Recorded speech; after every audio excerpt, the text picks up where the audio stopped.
It is day 3 of getting ready for school. I'm going to show you something that I make. I'm going to grab a little dry erase marker for a sec. Where are my expos? Okay, so when I do small group centers, especially when I start the year, um, I really need to learn the kids' names. It doesn't take me that long, pretty much a day, but I know that I'm going to have aides working with me, sometimes volunteers. Sometimes I'll have subs for my aides. People need to know the kids' names and they need to know, okay, has everyone been to my center? Who else needs to have a turn or hasn't had a turn? So at every small group center area, I have a list of the kids' names. Really simple and easy to see. And it is one of the most intentional things that I have in my classroom. I do not just have this for my benefit or the other teachers' benefits. I do a little thing with this to help the kids learn their names. Every single part of your classroom is about learning something. So, how I'll start is my first week when we start doing centers, and I call them over. I bring this out with my little dry erase marker, and I'll go, let's see, who do I have here at my center? And I look them in the eye and I say, okay, I've got Anton. And I'm like, oh, here's my list of names. Okay, I'm going to go, here we go. You start with A, Anton, right there. Then I look at my next child. Okay, Margot. Got Margot. I've got to find your name on my list. No, that's not it. You start with M, Margot. And I do that for my whole group and every single group that's there. And I do that in front of the kids, but I do it like I'm not really, that it's just what I do. Like, oh, and I've got Nicholas and Remington and whatever. Um, they think that I'm really having a hard time finding their name. But the purpose that serves is they know that this is a list of the names of all the kids in the class. They know that I'm looking for their name. I talk about, oh, your name starts with A, there you are, blah, blah, blah. So as the year goes on, and in pre-K, this happens really, really fast. I'll have my little list out and I'll be like, I can't find your name on this. Do you know where your name is? What letter does it start with? And I can do an assessment and see if they know their first letter. They can show me their name and I'm like, bingo, they know their name. I log that away or I'll write a note down to myself somewhere. Usually I can remember this stuff pretty well. But eventually I've got this. I say, hey, can you find your name on this and cross your name out? Pre-K, we do that right away. And I'll usually have someone who's pretty far ahead of the game.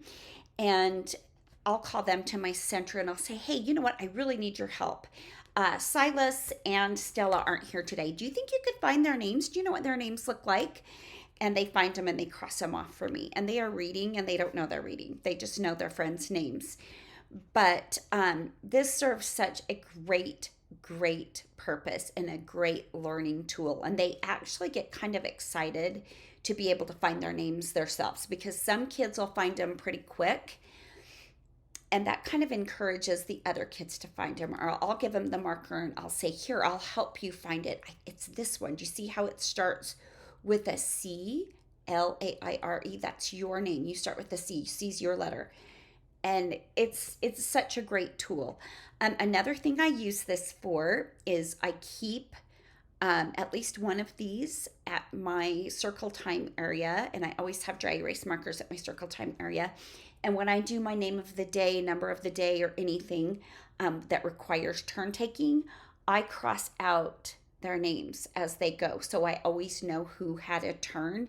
Because if you ever asked a 3-year-old, have you had a turn? No, and they had a turn yesterday. But it makes it really easy for me as a teacher to make sure that I'm getting to all the kids in the class. Or I will use this for when we play smartboard games. I'm like, let's see, whose turn is it? Sometimes I pull sticks with names on it or whatever. I also have like a little emergency book that I'm supposed to bring out during fire drills. And one of the things I need to do during a fire drill is I need to take roll really quick. So I keep one of these for each class. I have 2 classes. with my little fire drill book. So I can get them in the line, and I can go through and make sure that all my kids who showed up that day are actually in my line and with the class for the fire drill. Um, Another thing that you can use this for is, gosh, name of the day, number of the day, centers, fire drills, any turn taking thing. And it's great because if you have a sub that comes, they've got a list of all the kids and they might not know their faces, but they can say, hey, Remington. And, or do you know who Remington is? Go get Remington. I need Remington. So it really helps keep you on track. And all the small group centers always, always, always have this. And I keep extras because sometimes we'll, take a center to the rug, or we'll take a center out in the hallway, and these get lost. So I don't want to make up new ones, but I went ahead and I printed out my morning class. They're the green class. I color code my classes because this class is full. I made these for my afternoon class, but I have 4 spots open in my afternoon class. So I don't want to print these out yet. I'm going to wait until like the night before school starts and I'll print them out and laminate them because I know I'll just have to do them again and again until the class fills up, and it will fill up. They always do. So these I know are ready to go. So it is my third thing that I got ready. These are done. My other class is in my computer, ready to print, ready to laminate, ready to edit if I get more kids. So I'm ahead of the game there. So I'm going to show you how to make these. So keep watching. It's really, really, really, really, really, really easy, but it's absolutely invaluable. It's great for you to keep track, and it's great for the kids to learn their names and their friends' names too. So always, always, always teach with intention, and everything has a dual purpose. How to make those checkoff sheets. So I'm in PowerPoint. I went to File, hit Layout, hit Blank. Now I'm at the point where I need to go to Page Setup. I'm going to do this in portrait mode. So I'm going to do 8.5 width by 11. Okay. Scale up. Okay, so now I've got my 8.5 by 11 piece of paper. And I've got to grab my glasses because I can't see. All right. So first thing I'm going to do is I'm going to go to Home, and I'm going to grab a shape. I'm going to grab a square. So I've got my square, and I'm going to double click on that so I get Format Shape, but I'm going to go over here where I've got all those little lines, and it says Size and Properties, and I'm going to go to Size, and I know that it's 8.5 by 11. So I know that exactly half is 4.25 for my width, so I'm going to do a 4. Okay, and then for height, I know exactly half is 5.5. So I am going to do 5.25 and see what I think about that for size. So I've got my dynamic guides on. You can kind of see them right here, this little crosshatch here. So I can see where this is going to fit. I like where that's fitting. So I want to figure out my shape. I want no fill. And for my line, I'm going to do my my morning class, which is the class that I've chosen to use green for. And I'm going to do an 8-point line. So I've got this nice little line there. Perfect. Okay. So what I'm going to do is I'm going to make 3 more of these by cutting and pasting. So on my Mac, I do Command V. I click on it. No, I do Command C, sorry. Command C and then Command V. Do whatever it is that your operating system has you do for cutting and pasting. So it might be a double click. I only know what happens on a Mac. So I'm going to make sure that these line up. And I don't know if you can see it, but there are these little red lines that show up and let me know that that is aligned. If I don't know for sure if they're aligned, I'm going to highlight both of these first. And I'm going to go over to align right here. Sometimes it's just going to say arrange. And I'm going to align top so I know that they're both the same on top. And then I can't distribute. I can just leave them the way they are. Okay, so then I'll go here and I'm going to align these bottom. Boop. Okay, and you might want to do this, but you don't have to. I'm going to come back over here, and do you see how I have this little look up in the left-hand corner? And there's some of my shapes that I use a lot. I'm going to grab a line, and I'm going to click it here. It should make my line actually show up, but it's not for some reason. Shoot. Okay, let's see if I can do that. Boop. Yep, there it is. Okay, so do you see how there's a green dot at the top and a green dot at the bottom? And it's blue. I'm going to put one of the green dots on top, one of the green dots on the bottom. The line from my dynamic guides is going to go right through that green circle on top and right through that green circle on the bottom, so I know it's how I want it to be. It's a solid line, but right here it's blue. I don't want it to be blue. I want it to be black, and I don't want it to be solid. So I'm going to go down here where it says dash type, and I'm going to put dashes. So now I have a dashed line. So I can do the same thing horizontal. I could just copy and paste this and move it, but I'm going to just show you how to do this again. Go over and pick up the line. If you can't pick up the line, you can go home, hit shapes, find the line there. And I'm going to my dynamic guides to where I know the center of my paper is. And here I get this little blue line again.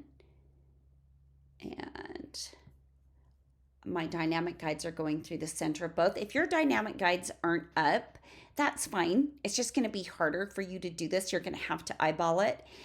And I have tried to help people get their dynamic guides up, and it's so different on everyone's computer and on everyone's version of PowerPoint that I don't even want to go there. You might have to Google it if you really want your dynamic guides up. I always have mine up. It just makes it easier for me. So I want to go back over here to my line and turn it black. And I want to come down to dash type. And I just do the long dashes. So now I've got a dash line this way and a dash line that way.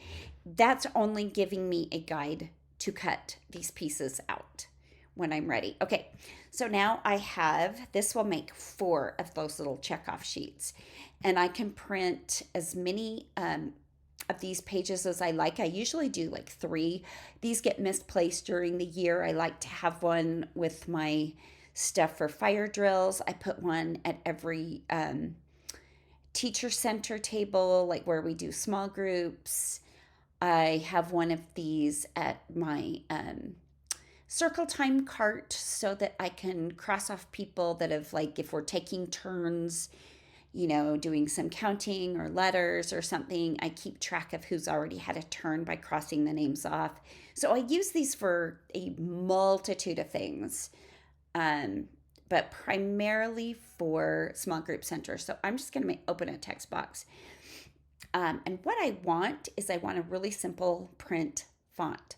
The one I'm going to use is called PB Decaf Coffee, and you can get that on Teachers Pay Teachers. I do not know if it's free or paid. I like it because it's a very simple, very clean font, but it's also super light. So I'm going to bold it. And I'm going to do my first name, which is Anton. And I think I want to make Anton be a 20-point font. Okay, my class has 14, so I'm going to do 7 names here. Archer. I'm going to put a little space between Benny, Claire. Let's see. Who else do I have? I have Elliot. So I've got 1, 2, 3, 4, 5.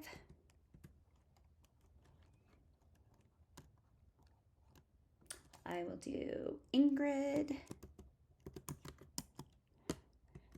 And I will do Gwyneth. Okay, so I'm going to see if this fits. It fits nicely. So I've got 1, 2, 3, 4, 5, 6, 7 names in this text box. I have 14 kids in the class, so I'm just going to highlight the text box and do Command C, Command V, so I'm copying and pasting it. I'm going to make sure those are lined up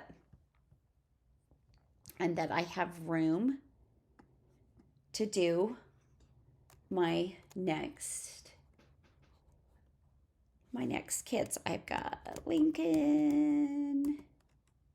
So I'm just going to highlight over these names. And let's see, who else do I have? Lincoln.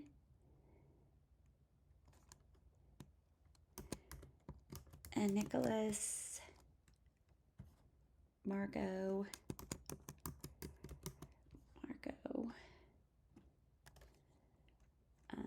I've got Sloan. Nope. I've got Remington. I've got Sloan. Oh, I want to be alphabetical. I've got Silas, Sloan, and Stella.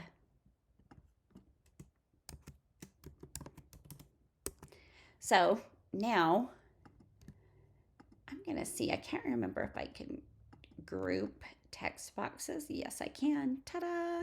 Okay, so now I'm going to copy and paste, bring this over, and then I'm going to highlight this group and this group, and that pulls up 2. Ta-da! And now I have made 4. And like I said, I am going to go ahead and print 3 of these. So I will go up to File, Print. It's the only thing that I have I want. See how this is always highlighted? I know I just have to hit 3. I could use these arrows if I wanted. So I could go 1, 2, 3. Double-sided. No, well, it's off anyway because I only have 1. And then hit print, and I will see you on the other side. So, printed, laminated, cut, ready to go for your centers. And if you watch the first part of this video, you know everything that I use these for. One more thing I kind of wanted to share with you guys that is super invaluable to me. I cut a lot of laminating this time of year. And these spring-loaded, do you see the spring right here? These spring-loaded scissors are the best. And they have a little lock on them. So you can lock the blade shut, open it again. These are amazing. I will leave a link to these because they're great and you should have those. Another thing that I can't do without, and it's just fantastic because it helps me trim things up super nice and get everything with a really clean edge, is my paper cutter. This one's from Fiskars.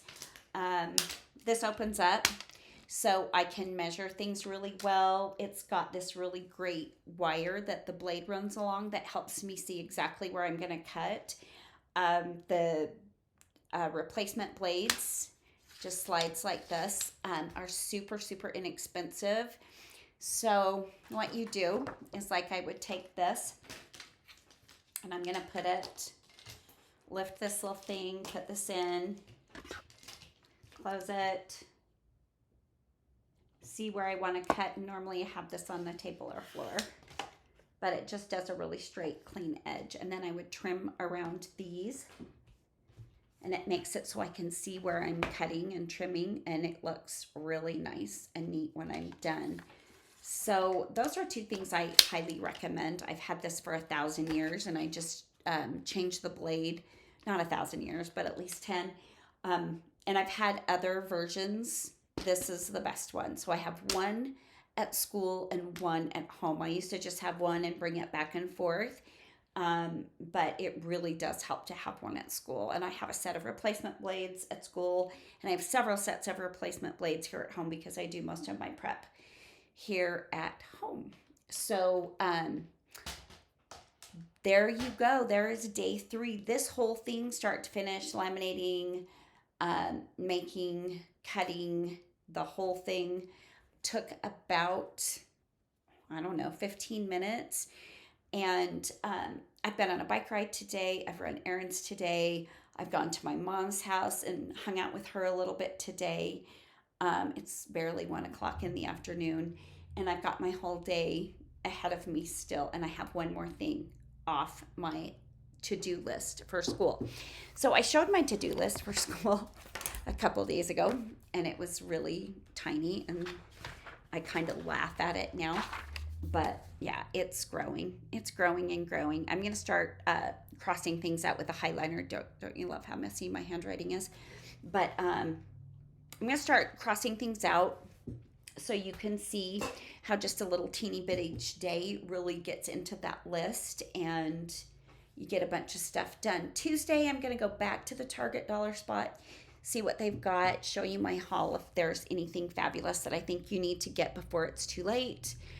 I'm going to also show you guys one of my favorite new fine motor teaching tools for both math and literacy for the year that I discovered just by chance online, and I think it's a really great tool. But anyway, thanks for watching today, and there will be more to come tomorrow. Thanks so much, and thanks for all your comments, your questions, and more is coming every single day. And I can't wait to get to the classroom setup day.